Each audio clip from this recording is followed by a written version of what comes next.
everything that we do, that we find ourselves doing without even realising it when we're sitting all day. It's so much more now because a lot of you are working from home, so just trying to counteract that. And even, you know, I find myself, I'm teaching 2 or 3 classes a day, but when I am sitting at my dining room table, on my dining room chair, I'm finding myself, you know, a little bit slumped, glutes switch off, everything just, forward head carriage, everything. So that's what we're going to address today.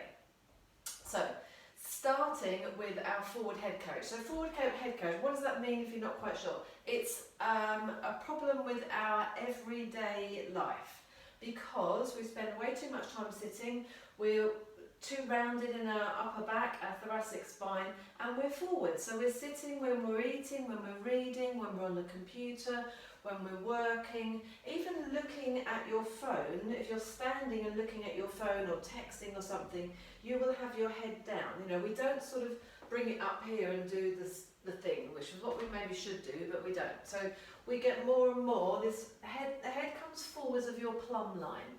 So your plumb line is level with your shoulder, nice straight line down the side seam of your body. And this head just ends up naturally, or not naturally, but it gets sort of fixed in that position. So that's the first thing that we want to try and sort out. So, easy thing to do. So you could almost take each of these exercises as a little, just a movement break. Just get up from your computer, from your work, and do each of these things. So let's start by interlacing our fingers and pull the elbows out to the side. And as you do that, and you're sort of trying to unclasp your fingers, but you're resisting that at the same time, hopefully you'll feel a little bit of activation around the shoulder blades in your back. And then place the hands behind your head. And again, pull the elbows apart, feel that activation, and sort of put your shoulder blades into gear, if you like.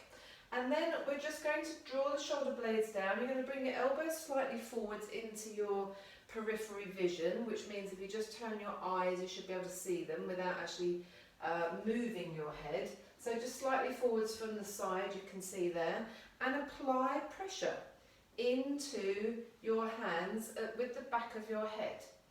So this is a really easy one to do. You could have a little walk around while you're doing this. You could do this while you're waiting for the kettle to boil, when you're having a little break from the desk. Apply pressure all the time, and apply the pressure backwards and up towards the corner where the ceiling and the wall meet. So effectively you're switching on the muscles around here, the deep neck flexors, the muscles in the back of the neck. There are a couple of other ways which we could also do this, but I'm trying to think of things that basically you can do at any time during your day, a bit like the 10 things to do each day, and we're just counterbalancing that poor posture that we get from sitting. Brilliant. Okay, so we were doing that, we're connecting the shoulder blades. Brilliant. Okay, let's take the legs a little bit wider. Another great thing to do when you've been sitting in a car, for instance, on a long car journey, lengthening the spine. Reach up and try and touch the ceiling. Now I've started this as I normally do, with my feet quite wide. My feet are shoulder width apart, but actually I'd like you to just try and just bring your feet completely together now that you've done a few, and notice with the feet completely together it becomes much harder to balance because you're on a narrower base, but also it helps you to just fine-tune the movement. So you're thinking about stretching either side of your spine, just above your waistband. That's the part from this top finger all the way down to that same side on my spine. That's where I'm thinking of lengthening. When the feet are wide, it's a little bit easier to make the whole thing a bit bigger, and it's not quite as effective, if you like. So then hold both arms up, still with those feet together, so it's quite difficult to balance if you need to open them up, and then let the arms drop down, bring your eye line back to a level position, and you should feel beautifully lengthened in the spine. So something that we don't do, unfortunately, and again, just everyday life, we end up being a little bit slumped all the time, so we're constantly compressing the spine. So when we're trying to do our exercises or just having a conscious moment about overall posture, especially anti-sitting posture, we want to just lengthen that spine all the way from the top and almost sending your tailbone down in the opposite direction. Great, so let's just take the feet back to slightly inside the shoulder width apart. Let's bring your fingertips to your temples and just gently, to start with, go from side to side. So I'm a big fan of mobilising the body, getting everything moving a little bit before you start to do, huge, great big exercises. Just get everything stretching, get the blood flow to the area. So we're thinking about stretching the side seam of your back. And again, this refers to spine health. And it's really, really important. A really important movement is rotation. But before you start to rotate, especially if you're not very warm, we want to just get everything else moving a little bit. If this is too much with the hands, fingertips to your temples, bring your arms down by your side. And just lengthen down the side.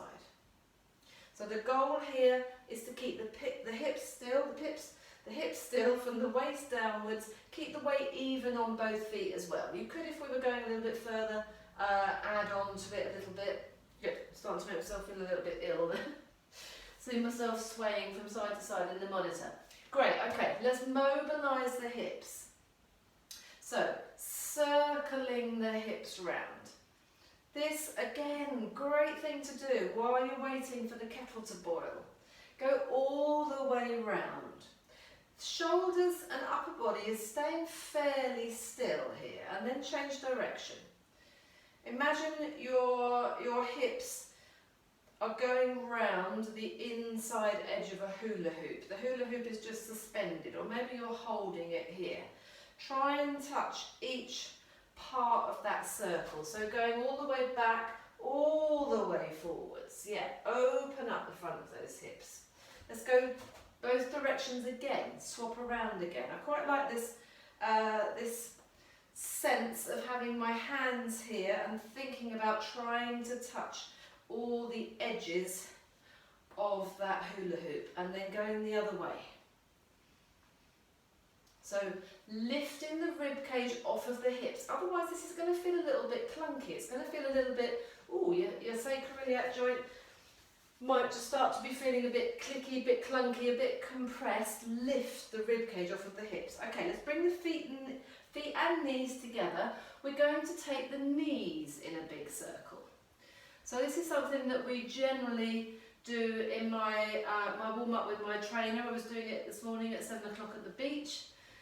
Just to get the body prepared, and especially the knees for this, what we're doing today, knees and ankles, for all planes of movement. So that if your knee goes out over your toes a little bit more and your ankle rolls over, you're not going to injure yourself because you've already been there, your body has already been there. Let's go again, both directions. Twice through. So from the side, I'm keeping my legs bent, and I want you to think about, imagine if your plumb line, if you had two plumb lines and they were dropping down from your knees, the circle that plumb line would make going around your feet. This is why the ankles are getting involved as well. So I'm rolling around the outside edge of my feet both times. Brilliant, okay. You might want to just roll the ankle out a little bit. So we haven't particularly stressed it at the moment, so my foot is quite relaxed. And I'm allowing my toe to get a little bit squashed, and I'm rolling the ankle round. Everything's quite relaxed.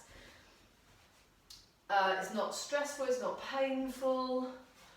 I'm just going for it. So, and also this is great for finding the tight areas in your body. We tend not to want to stretch, obviously, the tight areas because it's uncomfortable, it's not nice. But if we can just increase our mobility in those tighter areas, it makes everything else so much more comfortable.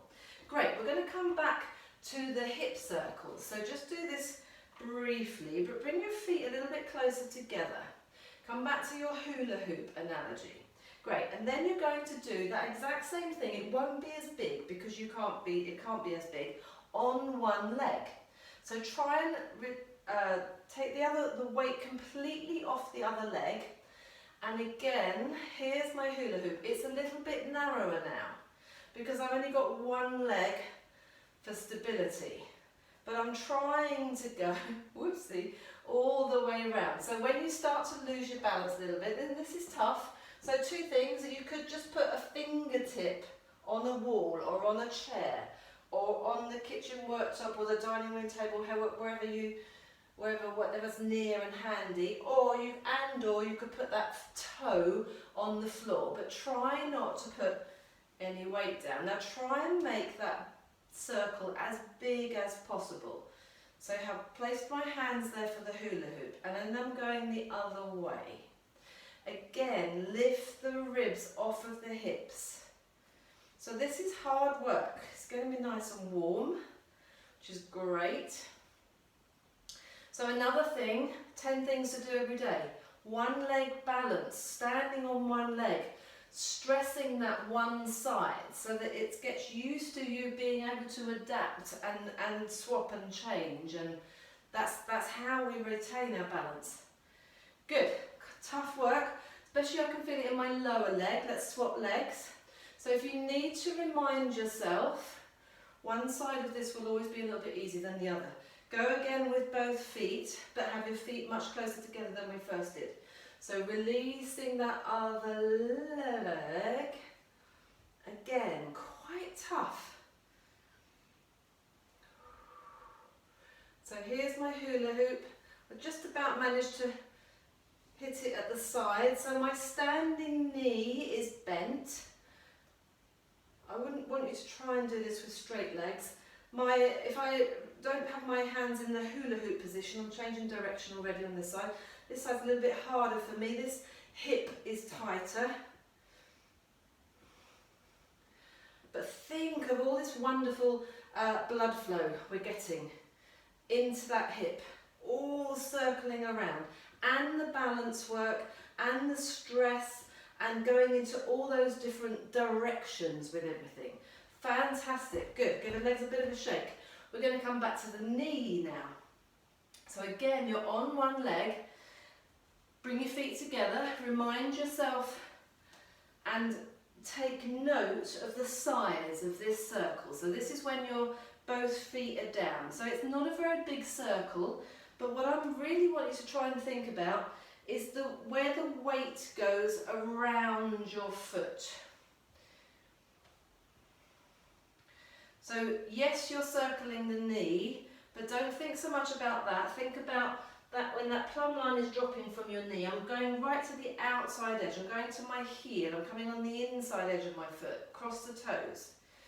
I've actually got my other foot touching on the floor a little bit now, just my big toe. Hips are joining in, but they're not the main focus. My main focus is my knee. I'm going to change direction now. So suddenly this is much stronger on the foot and the ankle. This is really getting everything in that lower leg involved. And I don't know about you, but I'm getting quite warm as well. Could be, let's go to the other leg. Just remind yourself with both legs. It could be that I made the mistake of putting the heating on before, because it was really cold, and now I'm really, really hot. That's actually like a sauna in here. So circling the knee around. So for this, circling the knee, I've actually got my other foot just trailing on the floor. There's no weight on it, but my big toe's touching the floor. And then I'm focusing on that pattern around my foot, going to the outside edge, the inside edge, onto the toes, onto the heel, then changing direction. Shoulders staying fairly still, hips joining in but not as much as they were just now. Focus is on that lower leg. Brilliant, okay. And if, like me, so I should have maybe done this on the first side, once we've finished it. Now go to the ankle and the ball of the foot, but really dig in and almost massage the ball of your foot. It's like I'm going to do a stubbing out the cigarette action. I can hear there's lots of crunching and cracking in the foot, and again you might want to go over with the toes. Another really nice thing to do, and treat yourself to this every now and again, is just to massage one foot. So when you're sitting in the chair, use this again as another 5-minute break. Thumbs massaging the underneath of your foot, the fingers clamping down on the top of your foot. Feels so amazing. So let's roll out the other ankle. Start by just really digging in.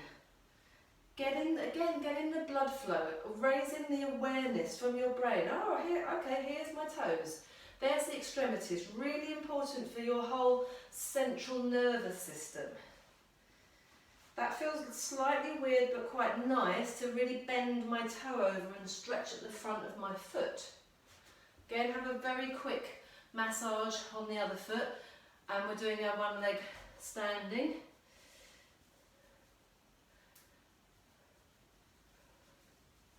Brilliant. So that's a great thing to do, just sitting down. Fantastic. Okay, that should have got your hips and your ankles and your knees all nice and warm to be able to do a nice wide, deep squat. So take your feet wide, maybe slightly wider than your shoulders. You might not need to go that wide. I do because my Achilles are quite tight. Turn your toes out a little bit, which means actually you're turning the legs out in the hip socket. Make sure the knees go over the toes. 2 minutes to, 2 minutes past, maybe 3 minutes, if I'm feeling generous, on the clock with your angle of your feet, that means. Keeping my back up, my goal is to try and drop my hips down. So again, one of the 10 things to do every day. You could just drop down to a low chair or something like this. Couple of cushions, so you're just trying to drop that bottom down. You might even be able to go all the way down to the floor, and lucky you, that's fantastic if you can.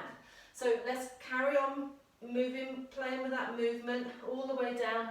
So I'm now going as low as I can. I could cheat a little bit and let my heels lift off, which they have done now. But I'm trying to keep those heels down. You could also have something behind your, underneath your heels, if this is an issue. So that's something for me to do, is to sort out my calves and my ankles. But again, whilst you're waiting for the kettle to boil, a little 10-minute thing, do these hip circles, do the knee circles, roll out the ankles, then come down to your deep squat. Trying to drop that butt down, but keeping your chest upright. If you're all the way down here, perfect. Bring your hands down. Let's take the feet a little bit wider. We're going to go from side to side. So now I'm feeling very compressed in the hip flexors, but that's a good thing because we're also going to stretch those out. So stretching the hip flexors out, because we spend so much time sitting, these muscles are just not used. We're sitting in this position, but we're not using any muscles. So they get tight, they get weak, they're just not helpful. So we're going from side to side a little bit. I'm going to take my feet really much wider now and then just swap from side to side. So this is a much stronger stretch on the inside thighs. My knees are going over my toes. I'm transferring my weight from side to side. That might be too much for you. You might just only have your legs bent a little bit. Work towards it. Play about with the foot position. So we're going from side to side. I'm actually going to bring my feet in a little bit. I'm going to have the legs bent. I'm going to let my head drop down and just walk my fingertips forwards. Don't put any weight onto your hands. Just walk them forwards and lengthen your spine. So send the tailbone in the opposite direction to the crown of your head, as we did when we were standing up, that lengthening in the spine. And then I'm just very gently dropping from side to side, transferring the weight from one leg to the other, not trying to straighten my leg, a little bit from side to side, and then bring the hands back so they're underneath your shoulders. I've made my feet more parallel now, and I'm going to straighten my legs and then soften my knees. Letting the head hang, nod the head, shake the head. So if your hamstrings are so tight that you are nowhere near the floor, but you can be here, maybe find something, a chair top or something. Ideally, you want to try and straighten the legs so that you're getting that stretch in the backs of the legs without lifting up the upper body each time. And then when you bend the knees, don't try and overreach towards the floor. Only do that if you can. So wherever your hands are, wherever your upper body is, it stays still, stays in the same place. And you're just softening your knees to release the stretch on the backs of the legs. If your hamstrings and your lower back are tight, it's going to restrict everything. And again, that's the thing that happens when we sit all day. So let's come back to the feet quite wide, insteps nice and parallel, 2 straight legs if you can. And then we're just going to drop the hips from side to side. So this is called seesaw hips. Hopefully you can see in the monitor that I'm ending up with one hip higher than the other, and then I swap to the other side. Ideally they're even, but my left hamstring is a little bit injured at the moment, so that's why I'm finding that a bit uncomfortable. I'm pushing through it, but if I'm not going quite so far to that side, that'll be why. Brilliant. If you can, bring your feet a little bit closer together, so more shoulder width apart, and then bend both knees, and then straighten one leg and straighten the other. Alternate. One leg is straight. It produces the same sort of movement as what you've just done with the seesaw hips, as in one ends up higher than the other. So finish with one leg straight, one leg bent. Take the straight leg arm, the same side arm, up to the ceiling, look up at it, and then bring the hand down, swap the legs over. And bend the knees if you want to when you bring the hand down. Straight leg, open up that same side. And there, we're rotating. One more each side if you can. A really big, important movement for the whole spine. And then let's roll up all the way, unraveling through the spine. Whew, I am so hot. I'm going to put monitors down a little bit. And this one as well. So we're going to come down to the floor now. I'm also going to open my window. Get some cold air in. Fantastic. So I'm very conscious. So that was sort of 20 minutes-ish. All standing work-ish, apart from the squats. But yeah, try and fit those into every day at some point. That would be really good. So let's come back down onto hands and knees. So let's take a roll down as we're doing class at the moment. But again, if you wanted to just treat this as a separate little mini break in your day, you could take the roll down, absolutely fine. But we're going to be down on the floor from here. So keeping the pelvis in neutral, letting those arms hang, soften the knees, hang from your waist, just nod your head, shake your head. So if this is the first thing that you've done, you haven't done all that other warming up of the hamstrings and everything, definitely soften your knees. Walk forwards, you could maybe come into a plank, hands underneath the shoulders, and then lower both knees so they're underneath your hips. Great, so the whole time when we're here on all fours, The first exercise that we did, which was to counteract the forward head carriage, is exactly the same here. You're just in a different position.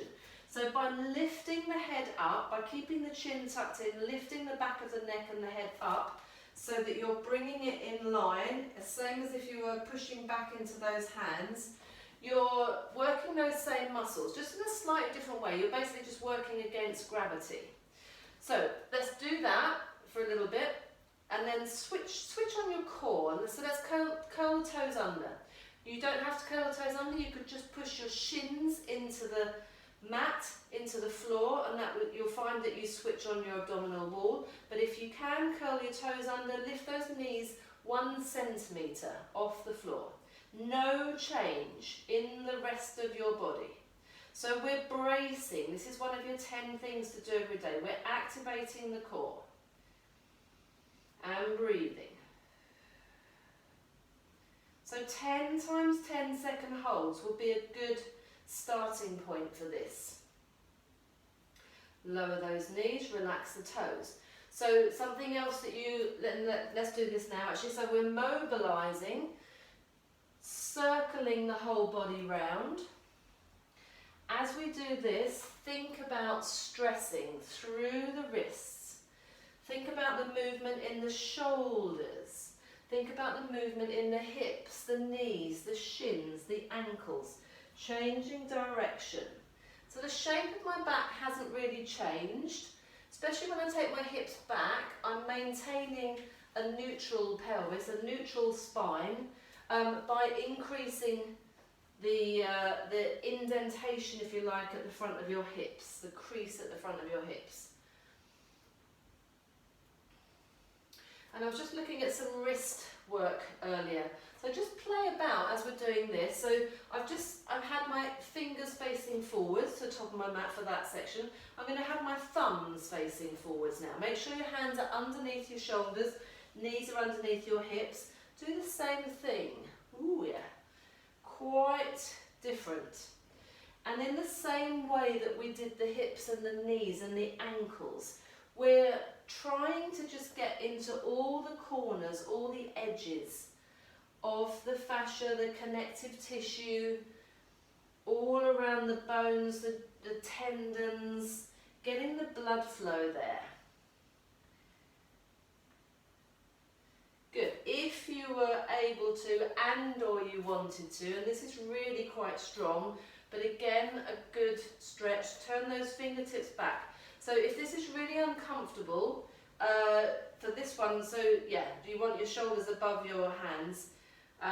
If you take your hips back further, that gives you more of a stretch. Just go as far as you like. Maybe just gently go forwards and backwards. Find where your biting point is. Great. There is one where you go onto the backs of the hands, but I'm not up for that one today. Let's have the fingers facing forwards again. Let's just rotate the whole elbow and the shoulder round, forwards and round. Great. Then let's take some shoulder rolls. So what we're trying to move here is our thoracic, our rib cage spine, which again is another problem that we have when we're sitting all day. We end up here. We want to try and open up that chest, but everything becomes very rounded. So we want to open up the shoulders. It can be done standing, it can be done as I'm doing here, sitting back on the heels, or this is a little bit harder to coordinate. And it's also going to get a little bit more blood flow going to around the shoulders, but that's what we want.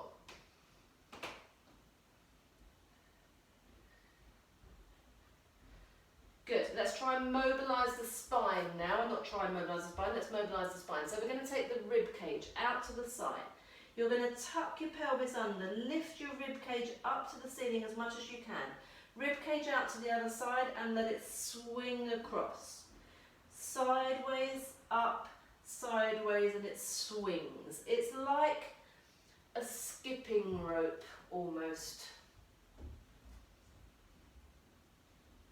Then you're going the other way, out to the side, up to the top, out to the other side, underneath. So your hands, shoulders, hands are underneath the shoulders, your arms are fairly straight, your knees are underneath your hips, and your thighs are staying straight. So they're sort of like the pillars. Go round, round in the other direction.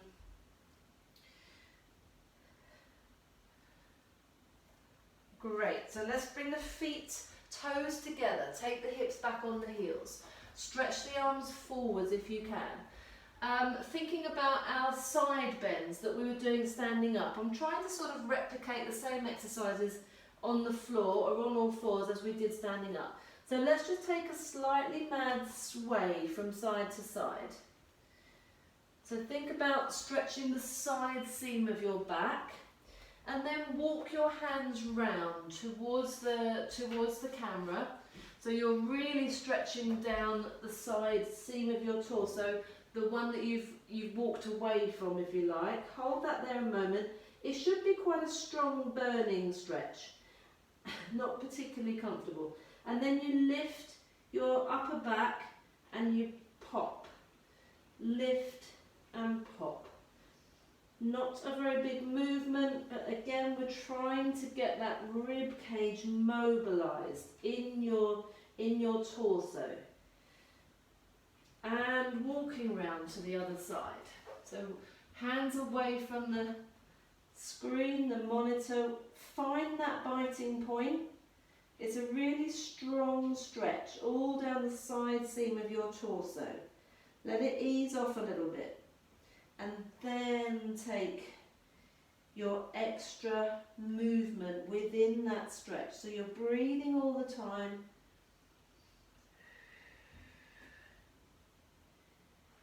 Fantastic. Come back to the centre. One last thing here. Let's bring the elbows together underneath your face, I guess, a little bit lower than your face, but underneath your shoulders, actually in line with your shoulders. So elbows are together. You're going to take one hand into a salute, and then we're rotating back to that rotation. Lifting the elbow up to the ceiling, trying to look past it, coming back to just a parallel position. So you're not dropping the elbow all the way down, you're rotating up, opening out. 5 or 6 of these. Try not to hold your breath. I'm not really focusing on the breathing because I'm doing way too much talking, but try and find a breathing pattern which suits you. Just try not to hold the breath.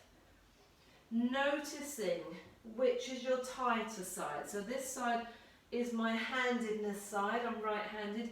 I feel tighter on this side as far as rotation goes.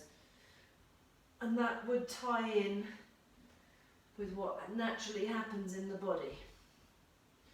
So I'm going to do my 5 or 6 on this side, have a little rest. I'm going to go back to that tighter side and just do another 2 or 3.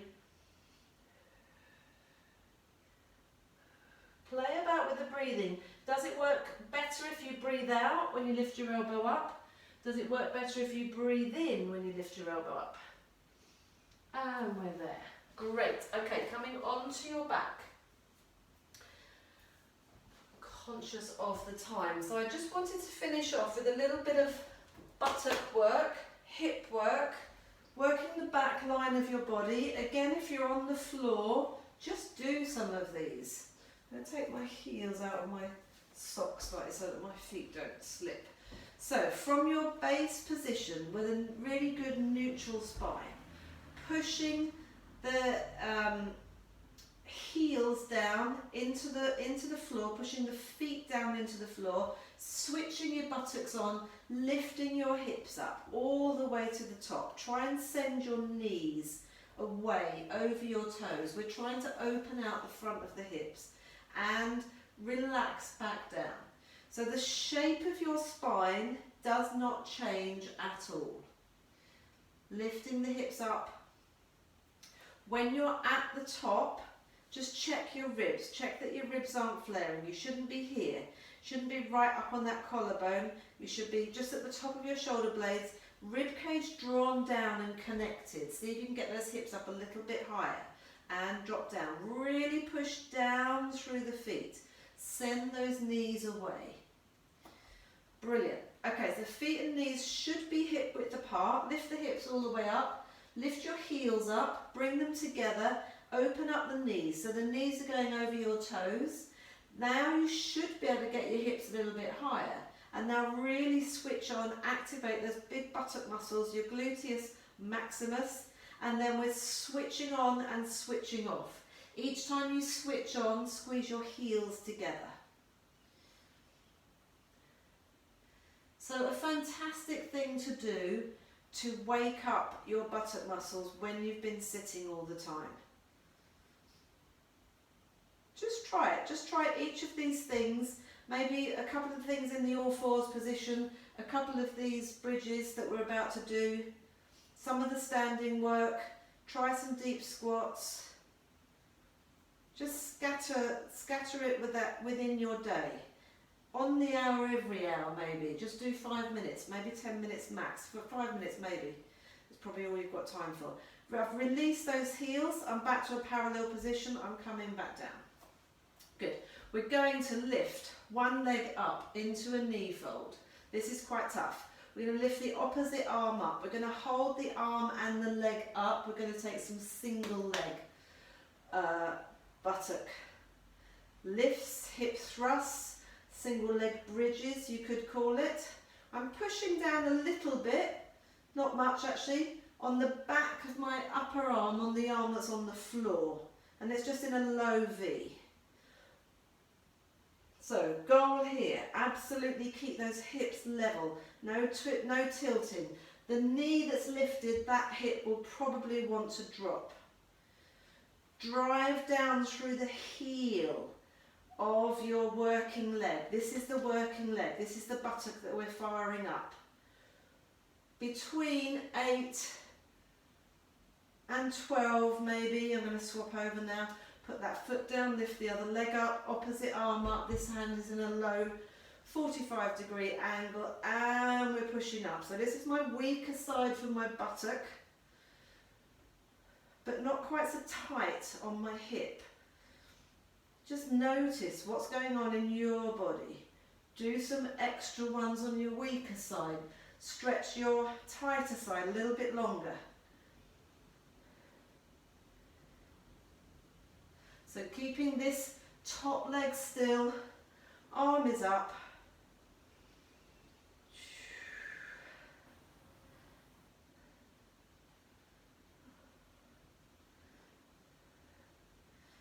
I'm just going to do a couple of extra on this side because this is my weaker side. So sometimes don't necessarily count the numbers. How does it feel? Work it to fatigue. So once you start to lose your form, lose your technique, definitely time to stop, have a little rest, maybe reset yourself, come back to it. Whew, okay, both feet down. Let's just take some marching bridges to finish this off. So one arm up, opposite leg up into that knee fold and straight back down. Up and straight back down. We're swapping sides now.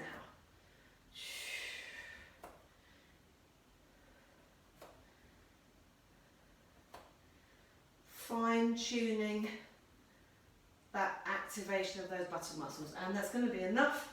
Conscious of the time, I know some of you have got to get back to work. Brilliant. Let's finish off with a little bit of just seated hip rotation. Not hip rotation, seated hip mobilisation, and then some rotation. So just leaning back. Have your feet and your knees quite wide apart so that when you let your legs drop to the side, my top knee is touching my other foot, and then there. So at the moment I've got my weight back on my hands. If it's possible, sit yourself up and sort of roll into it. It feels quite nice, bit of a sort of massage across the buttocks as well, where we just worked.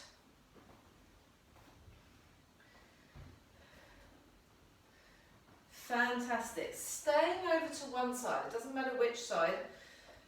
The leg that you've got across your body, level, parallel with your shoulders, leave that there. Bring the other one, in fact tuck that foot in a little bit. Bring the other one round and sit up really nice and tall. If you can, cross that foot over that ankle. So this is a strong stretch. So I'm getting a strong stretch here, but the thing that I really wanted to do, I've taken the opposite hand towards this knee. I'm sitting up as tall as possible. Taking the spare hand behind my spine, and then I'm rotating and looking over that left shoulder. And breathing.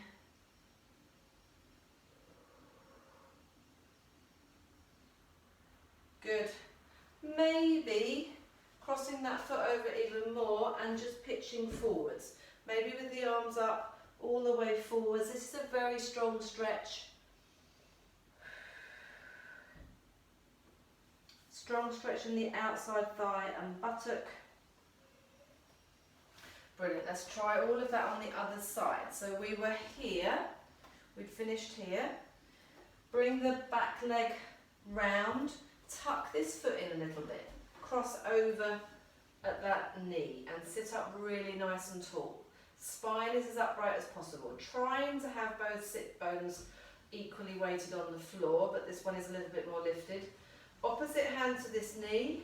The spare hand goes behind your back, and I use it to help me push into the floor, and then I'm pulling on this knee as I rotate around. And breathing.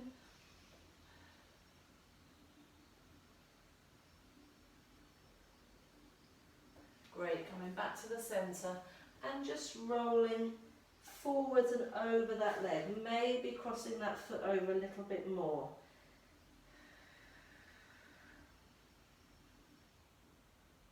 So this might not be a comfortable stretch for you. There are plenty of other options. I haven't actually shown you any today, but just do what you can. Well done. Let's just finish off on your elbows while we're on the floor. On your elbows, and have a little collapse to start with, thinking, whoo, it's nearly over, I've worked nice and hard. And then you're just going to lift, upper body, lift up out of the floor, almost slide your elbows back in the floor, but it's like you're trying to pull your chest through. Lift your tummy, pull your tummy, your belly button back towards your spine, support that lower back, and try and get lots of lovely length in the spine. So this is called the Sphinx, and again, we're trying to counteract the forwards rounded carriage. We're trying to just tip up and over with that upper back. So another one of the 10 things to do every day. I think we've pretty much covered the 10 things to do every day today. Almost, maybe not abduction and adduction with the legs, but otherwise we're pretty much there. Whew. Have a little collapse. Brilliant job. Thank you so much for joining me. Please give me some feedback if you would like to in the comments below, and I hope to see you again soon. Thank you.